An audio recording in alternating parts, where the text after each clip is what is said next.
what if you could get a direct, unfiltered look inside the mind of a child?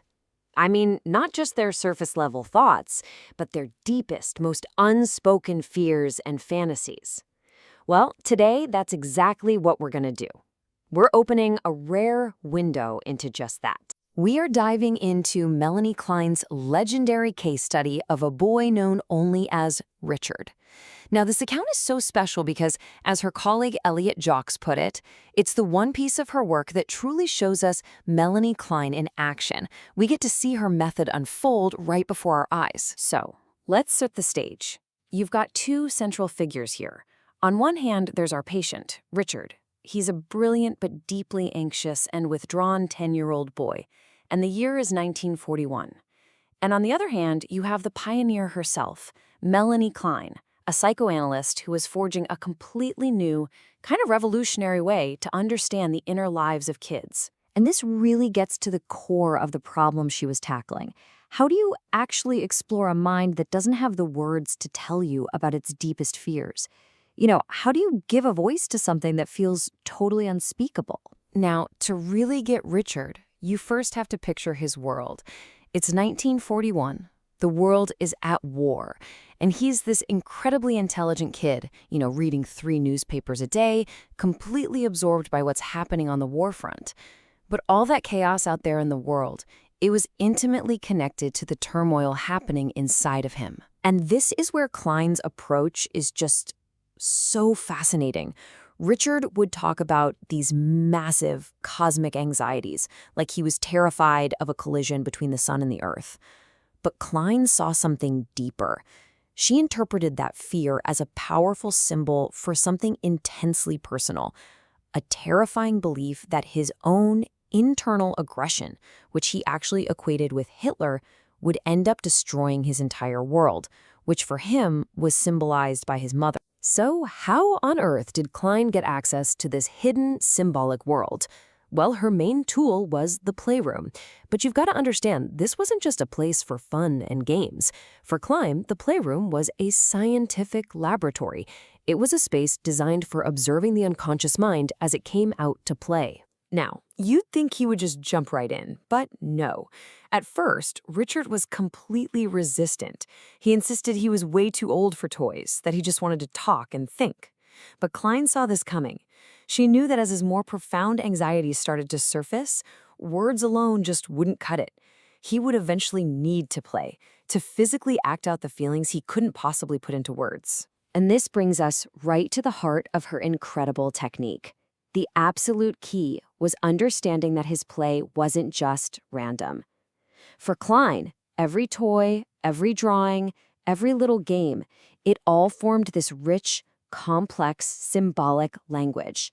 A secret language that she had to learn how to decode. And get this, the symbols Richard used were unbelievably vivid. The warships he played with, named Nelson and Rodney, they weren't just ships, they were his parents. The map of Europe became a representation of his mother's body. These voracious starfish he would draw, they symbolized greedy, devouring babies. U-boats and submarines stood for his own hidden, aggressive impulses. Even the electric stove in the room became this powerful symbol of his conflicting desires to both create and destroy. And you can just see this symbolic world burst into life. There'd be this one moment where he's playing with his little naval fleet, and he tenderly explains, but then, in a blink of an eye, the entire mood just flips. He shoves the mothership away and declares, that sudden switch from tenderness to rejection, it just perfectly captures the deep, powerful conflict and ambivalence he was wrestling with inside. Okay, so observing Richard's play, that's one thing. But that was really only half the battle. The true game-changing breakthrough came from what Klein did in response to that play. This is where her technique of interpretation was just so revolutionary. So what exactly do we mean by interpretation here? Well, simply put, it's the process of translating those symbolic actions, the playing with the boats, into the unconscious feelings they represent.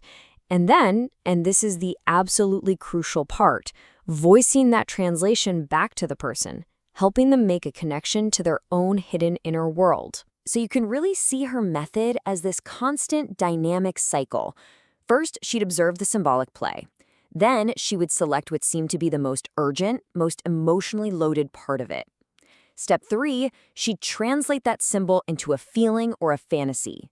Then, she'd voice that interpretation back to Richard. And finally, she would just watch his reaction, which, of course, would kick off the whole cycle all over again. But here's a really critical detail about this famous case, something you absolutely have to know. This whole intense, deep dive analysis, it was actually an unfinished journey. It was a brief, highly concentrated exploration. The entire analysis lasted only 4 months.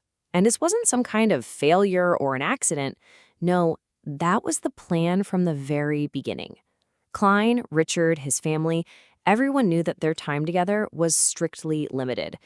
And frankly, that probably made every single session that much more intense and productive. So you might be asking, what's the point if it was so short? Why was it still so valuable?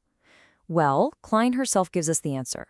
She argued that even though our old defenses and repressions tend to come back, certain modifications will have been achieved in fundamental regions of the mind. In other words, a permanent seed of change had been planted. So, in the end, you have to realize that the story of Richard isn't about some simple magic cure.